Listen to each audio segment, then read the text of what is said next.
Dear students, आज हम पढ़ेंगे रेडियो एक्टिविटी के बारे में। So what is radioactivity? तो it is phenomena of emission of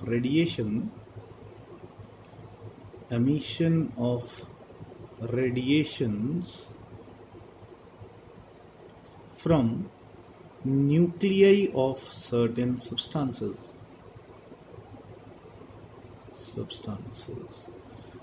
इसका मतलब ये हुआ, रेडियो एक्टिविटी के दौरान रेडिएशन एमिट होती हैं। कहाँ से होती हैं? न्यूक्लियस से एमिट होती हैं, पर सभी सब्सटेंसेस के न्यूक्लियस से नहीं होती हैं।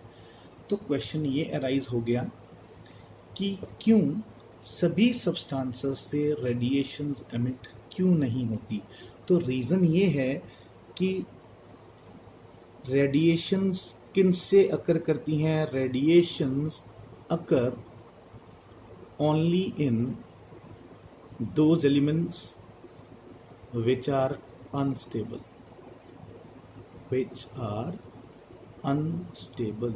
तो रेडिएशन वही एमिट करते हैं जो अनस्टेबल होते हैं।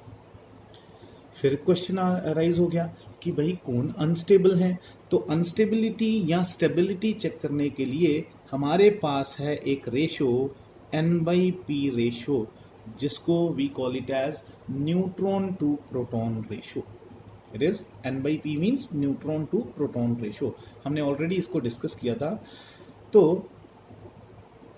अगर N/P रेशो जो है, if N/P ratio is equal to 1 हो, तो तब एलिमेंट जो होता है स्टेबल होता है।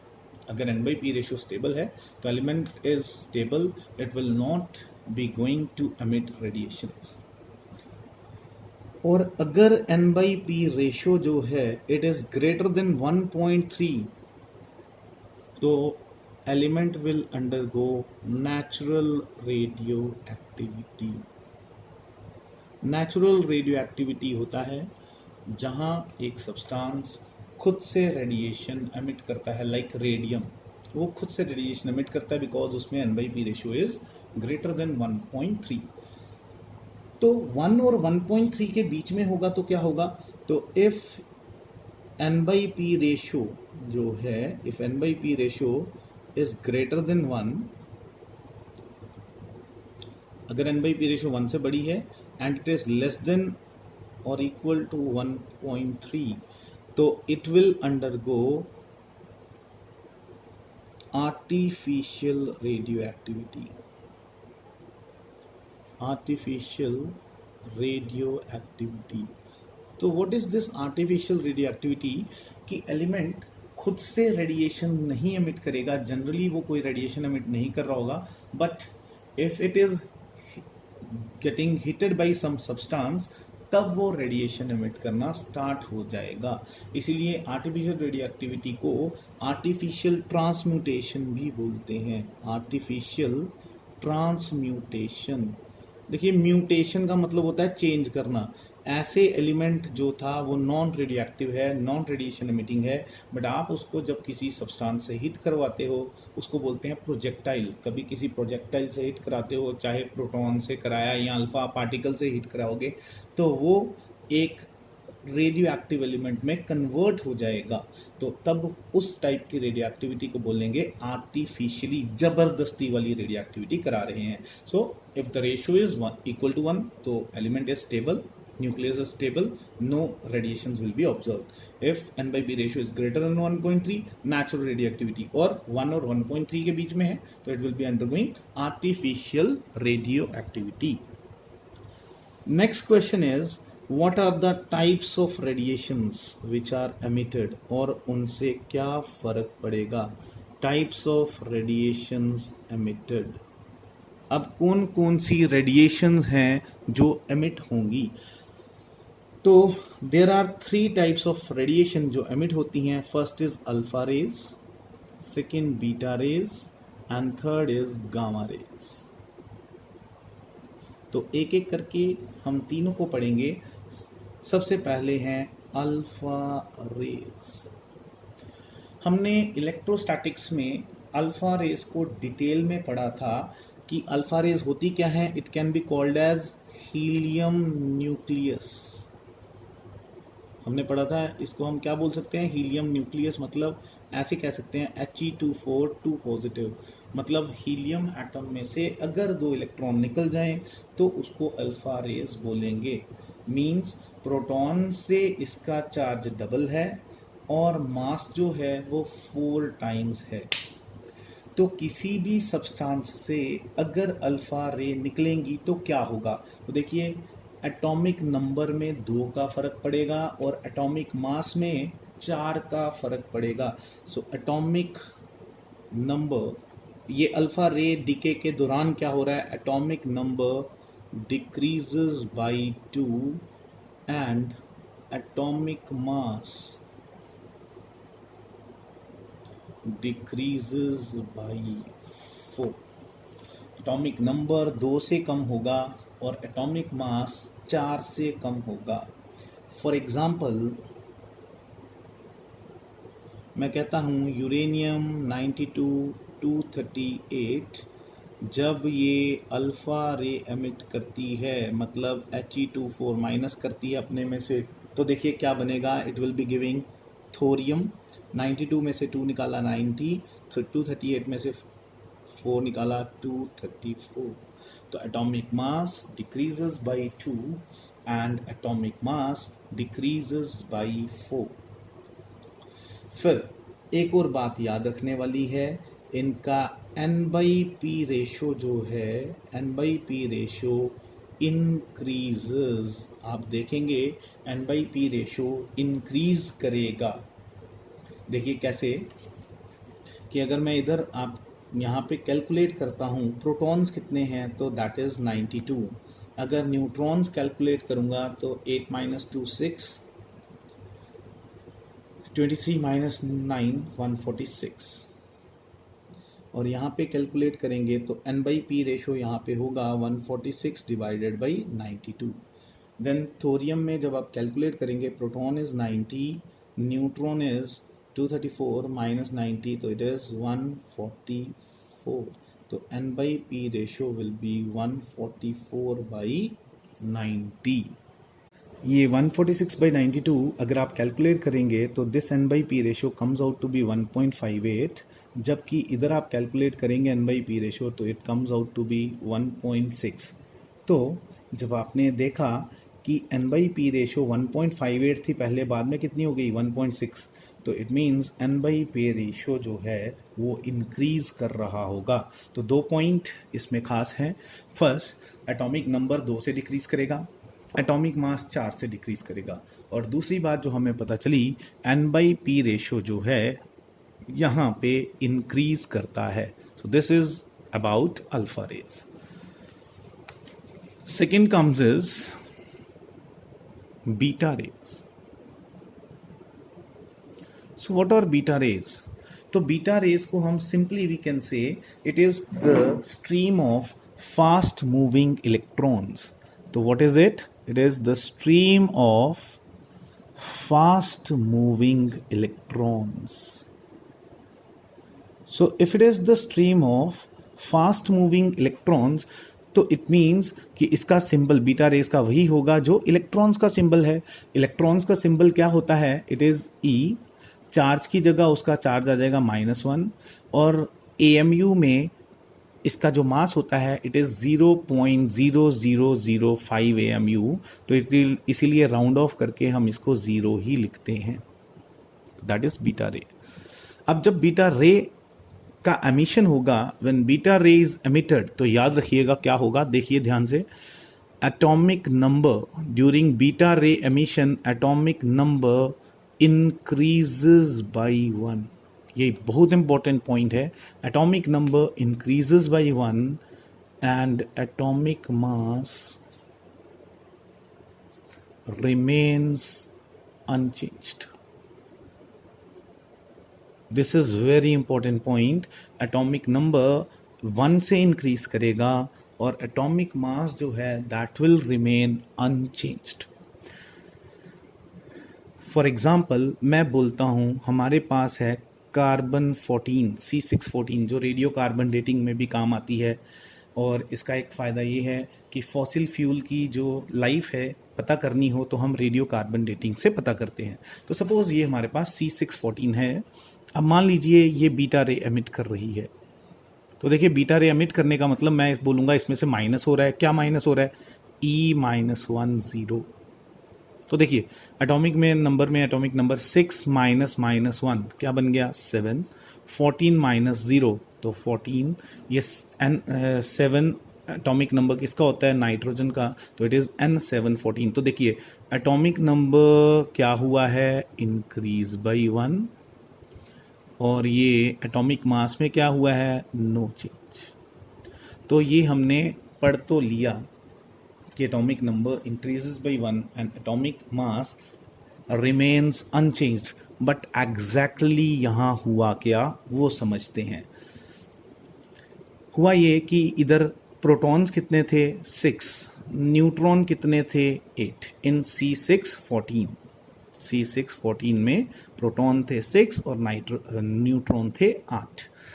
होता क्या है ड्यूरिंग बीटा रे एमिशन, जब बीटा रे एमिशन होती है तो एक न्यूट्रॉन जो है that gets splitted into proton plus electron plus neutrino और एंटी न्यूट्रिनो जो बनते हैं। Electron will be forming beta ray. तो ध्यान से दोबारा सुनिएगा, जब बीटा रे एमिशन होती है तो उस दौरान एक न्यूट्रॉन जो है वो मेनली प्रोटॉन और इलेक्ट्रॉन में कन्वर्ट हो जाता है और इलेक्ट्रॉन क्या बना देता है? Beta ray. तो देखिए क्या होगा, पहले अगर 8 न्यूट्रॉन थे, अभी कितने न्यूट्रॉन हो जाएंगे? 8 पहले थे, एक नया आ गया, दैट विल बी नए न्यूट्रॉन्स हो गए 9। सॉरी, एक कंज्यूम हो गया, तो पहले 8 थे, एक कंज्यूम हो गया, तो अब न्यूट्रॉन कितने रह गए? 7। पहले प्रोटॉन कितने थे? 6। अब एक नया बन गया, तो टोटल प्रोटॉन कितने हो गए? 6 + 1 7, तो प्रोटॉन भी 7 हो गए। Know what is atomic number? The number of protons, तो इसके लिए एटॉमिक नंबर आ गया 7। Know what is atomic mass? It is the sum of protons and neutrons. तो पहले प्रोटॉन 6 थे, न्यूट्रॉन 8 थे, टोटल हो गया 14। अभी प्रोटॉन भी 7 है, न्यूट्रॉन भी 7 है, अभी भी सम कितना है? 14। तो इसका मतलब एक न्यूट्रॉन कम होने से और प्रोटॉन के बढ़ने से जो सम ऑफ प्रोटॉन एंड न्यूट्रॉन है वो चेंज नहीं हुआ। इसीलिए नंबर ऑफ न्यूट्रॉन बढ़ने से एटॉमिक नंबर तो बढ़ा, बट एटॉमिक मास में कोई भी फर्क नहीं पड़ा। तो अब इसके बाद आता है N/P रेशो पे फर्क क्या पड़ा। देखिए जी, N/P रेशो यहाँ कितनी थी? सेकेंड पॉइंट, N/P रेशो जो है वो इंक्रीज करता है। This is also very important. Sorry, N/P ratio यहाँ पे डिक्रीज करता है। ड्यूरिंग अल्फा रे एमिशन हमने पढ़ा था कि N/P रेशो जो है वो इंक्रीज करता था, बट यहाँ पे N/P रेशो डिक्रीज करेगा। देखिए कैसे? N/P रेशो अगर हम रिएक्टेंट में लें तो इट इज़ 8/6। तो रिएक्टेंट का जो N/P रेशो था वो था 8/6, इट इज़ एक्चुअली 1.33। और अगर इधर N/P रेशो देखें आप N714 में N/P इज 7/7, तो प्रोडक्ट में कितना आया? N/P is 1। तो 1.33 से N/P रेशो 1 में जा रहा है, इट मीन्स वो डिक्रीज कर रहा है। तो पहली बात हमें पता चली, एटॉमिक नंबर 1 से इंक्रीज करेगा, एटॉमिक मास में कोई फर्क नहीं पड़ेगा। दूसरा, N/P रेशो क्या करेगा? डिक्रीज। एंड थर्ड थिंग, बेटा आप देखिए ज़रा ध्यान से, क्या रिएक्टेंट और प्रोडक्ट में आपको कोई रिलेशन पता चलता है? रिलेशन ये है कि यहाँ पे एलिमेंट्स ऐसे हैं रिएक्टेंट और प्रोडक्ट जिनका एटॉमिक नंबर तो डिफरेंट है बट एटॉमिक मास सेम है। ऐसे एलिमेंट्स के रिलेशन को क्या बोलते हैं? आपको याद होना चाहिए। These are called isobars. So isobars are the atoms having same atomic mass but different atomic number. So during beta ray emission isobars are formed. तो क्या होते हैं isobars? Same atomic mass but different atomic number. इसके साथ थोड़ा सा हम revise कर लेते हैं। रिवीजन में आपने आइसोटोप्स पढ़ा था। आइसोटोप्स में क्या होता था? आइसोटोप्स होता है जिनका सेम एटॉमिक नंबर हो बट डिफरेंट एटॉमिक मास।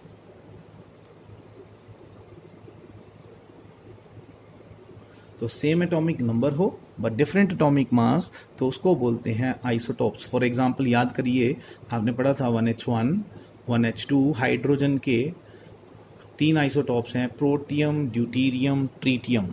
तो these are isotopes, atomic number same, atomic mass different. Isobars में एटॉमिक मास सेम होता है, आइसोटोप्स में एटॉमिक नंबर सेम होता है। और एक और टॉपिक आपको याद रखना है, दैट इज आइसोटोन्स। आइसोटोन्स होते हैं elements with same number of neutrons. Same number of neutrons, ये एंट्रेंस पॉइंट ऑफ व्यू से अच्छा क्वेश्चन है आइसोटोन्स का। Elements with same number of neutron. तो उसमें क्या होता है कि आपको 4 ऑप्शन दिए होंगे और बोला होगा पहचानिए कौन है इसमें आइसोटोन्स। तो उसका बिल्कुल सिंपल तरीका है, आप क्या करेंगे, सपोज मैं एक एग्जांपल लिखता हूं, B511 and C612, these are isotones. अब आप देखना चाहते हैं तो देखिए कैसे। नंबर ऑफ न्यूट्रॉन निकालने के लिए हम क्या करेंगे, एटॉमिक मास में से एटॉमिक नंबर माइनस करेंगे। 11 माइनस 5 6 और 12 माइनस 6 6। बट अगर आप यहाँ तो हम कैलकुलेट कर सकते थे, बट अगर कभी हैवियर एटॉमिक मासेस में दिया होगा तो थोड़ा सा टाइम लग जाएगा। उसमें टाइम सेव कैसे करेंगे आप? अगर आपने देखना है, अगर एटॉमिक नंबर का डिफरेंस और एटॉमिक नंबर का और एटॉमिक मास का डिफरेंस सेम हो, जैसे इधर एटॉमिक नंबर का डिफरेंस कितना था, 12 माइनस 11 1, और इधर 6 माइनस 5 1, तो एटॉमिक मास का और एटॉमिक नंबर का अगर डिफरेंस सेम आ रहा हो दो एलिमेंट्स में, तो इसका मतलब समझ लेना वो आइसोटोन्स हैं। बिना नंबर ऑफ न्यूट्रॉन्स निकाले ही आप बता सकेंगे। तो difference in the number of protons and neutron, difference in atomic number and atomic mass check करिए, अगर वो सेम आ जाए तो समझ लेना वो एलिमेंट्स आइसोटोन्स हैं। So this was related to the emission of beta rays. अब next comes gamma ray emission. तो जब गामा रे एमिशन होगा तो क्या होगा? तो देखिए, जब गामा रे एमिशन होगा तो पहले हमें यह देखना है what is gamma ray. What is gamma ray? Gamma ray is stream of photons, क्योंकि gamma ray is one of the 7 type of EM waves. जो आपने 7 टाइप्स ऑफ EM वेव्स पढ़ी होगी, radio waves, microwaves, infrared, visible light, UV rays, X rays and last one is gamma rays. तो ये सारी की सारी EM वेव्स किससे बनी होती हैं? फंडामेंटल पार्टिकल, उनमें क्या होते हैं? फोटॉन्स। और आपने पढ़ा है all photons or all EM waves travel with the velocity of light। और ये जो photons होते हैं इनका मास भी 0 होता है और चार्ज भी 0 होता है, इसलिए हम फोटोन के लिए सिंबल लिखते हैं गामा 00। इसका मतलब ये हुआ कि सपोज मैं कहता हूं N714 में से अगर गामा रे निकली तो अभी भी वो N714 ही रहा, ना एटॉमिक नंबर में कोई चेंज आया, ना एटॉमिक मास में कोई चेंज आया। तो पहली बात जो हमें पता चली, एटॉमिक नंबर और मास remains unchanged. So atomic number and atomic mass remains unchanged. तो फिर दिमाग में फिर क्वेश्चन आया, तो फिर गामा रे एमिट होने से फायदा क्या हुआ? फायदा ये हुआ कि न्यूक्लियस स्टेबल हुआ by emitting energy. Heat energy emit करके वो स्टेबल होगा, क्योंकि आपने पढ़ा है lesser the energy of the system more is the stability of the system. तो जब उसमें गामा रे निकलेगी तो इस वाले में और इस वाले में क्या फ़र्क है, इसको मैं ऐसे स्टार से शो कर रहा हूँ। इट मीन्स ये जो रिएक्टेंट वाला एटम था it was having higher energy, और जो प्रोडक्ट वाला एलिमेंट है इसमें कम एनर्जी होगी, so it become stable due to lesser energy. तो याद रखिएगा गामा रे में एमिशन के बाद जो प्रोडक्ट मिलेगा वो स्टेबल होगा, but not due to N/P ratio और anything, it is just stable because of the emission of energy. और दूसरी बात आपको एक और याद रखनी है, इसमें N/P रेशो भी चेंज नहीं करता है, N/P ratio does not change. तो ये दोनों पॉइंट्स आप याद रखेंगे कि एटॉमिक नंबर, मास नंबर कोई चेंज नहीं कर रहा, N/P रेशो चेंज नहीं कर रहा, तब भी एलिमेंट स्टेबल हो रहा है due to the emission of energy.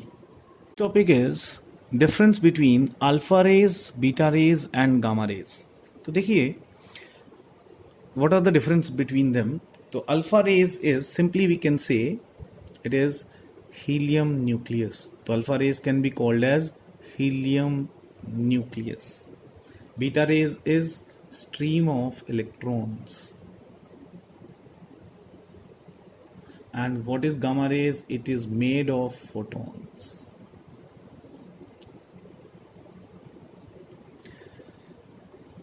This is the first difference. Second difference is सबसे ज़्यादा स्पीड किसकी है इसमें। Since gamma rays are made of photons and they travel with the velocity of light, क्योंकि उनका मास नहीं होता। हमने पढ़ा था जिनका मास ज़्यादा होता है उनकी वेलोसिटी कम होती है, वो वेलोसिटी ऑफ लाइट अटेन नहीं कर सकते। वेलोसिटी ऑफ लाइट वही अटेन कर सकते हैं जिनका रेस्ट मास ज़ीरो हो। So gamma rays will be having maximum velocity, जो कि कितनी होगी, it is 3 × 10⁸ metre per second, that is velocity of light. They travel with the velocity of light, gamma rays. But अगर beta rays की बात करें तो they travel up to 90% of velocity of light. और यही अल्फा रेज की बात करें तो they travel up to 10 to 30% of velocity of light. So these are the speeds through which they travel. अब जितनी वेलोसिटी ज़्यादा होगी तो उतना ही पेनेट्रेशन पावर भी ज़्यादा होगा। पेनेट्रेशन पावर होता है जब सब्सटेंस या रेज किसी सब्सटेंस को हिट करें तो उसके अंदर कितनी दूर तक जा सकती हैं, तो that is called penetration power, जो डिपेंड करती है वेलोसिटी पे। तो अल्फा रेज की क्योंकि वेलोसिटी कम है तीनों में से, so it has least penetration power, least penetration power. Beta raise high penetration power.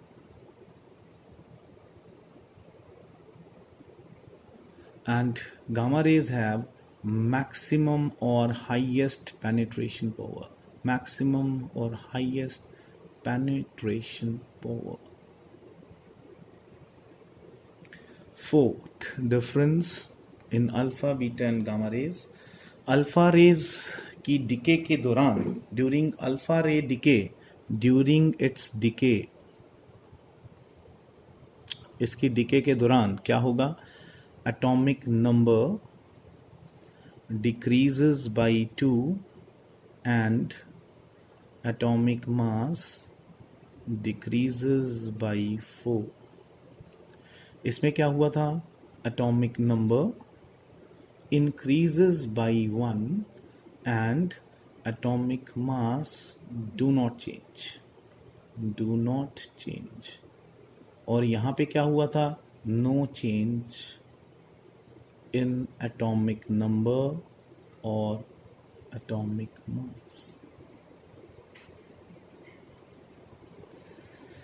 Fifth, alpha रे डिके के दौरान N/P रेशो क्या करती है, इंक्रीज करती है। बीटा रे में N/P रेशो डिक्रीज करती है। और गामा रेज में n/p रेशो जो है उसमें कोई भी चेंज नहीं होता है। सिक्स्थ डिफरेंस, देखिए अल्फा रेज भी हीलियम न्यूक्लियस से मतलब मटेरियल पार्टिकल से बनी है, बीटा रेज भी इलेक्ट्रॉन है से बनी है मतलब मटेरियल पार्टिकल से, और गामा रेज किससे बनी है, फोटॉन से मतलब वो ईएम वेव है। जबकि अल्फा रेज और बीटा रेज दीज आर कौन सी waves, matter waves. Dual nature में हमने पढ़ा था what are matter waves, these are the waves associated with material particles. तो अल्फा रेज, बीटा रेज और गामा रेज में से दोनों अल्फा और beta these are matter waves, जबकि गामा रे क्या है, ईएम वेव। तो these are matter waves, matter waves. Beta rays are also matter waves, and gamma ray is EM wave. Now come the difference seventh. अब देखिए charge सबसे ज़्यादा किस में होगा, हाईएस्ट चार्ज, इस पे 2 पॉजिटिव था, इस पे 1 नेगेटिव, और इस पे कोई चार्ज ही नहीं था। It is having maximum charge. तो जो next terms is ionisation power. तो आयोनाइजेशन पावर किस पे डिपेंड करती है, चार्ज पे। जितना चार्ज ज़्यादा होगा उतना आयोनाइज करने की टेंडेंसी ज़्यादा होगी। तो अल्फा रेज की आयोनाइज करने की टेंडेंसी मैक्सिमम होगी। So this have maximum ionization power, ionization power इनकी मैक्सिमम होती है। This beta rays have less ionization power, और गामा रेज की ionization power is the least, ionization power is least. ये सब्सटेंस को आयोनाइज कर सकते हैं just because they can cause photo electric effect. तो these are the differences between alpha rays, beta rays and gamma raise.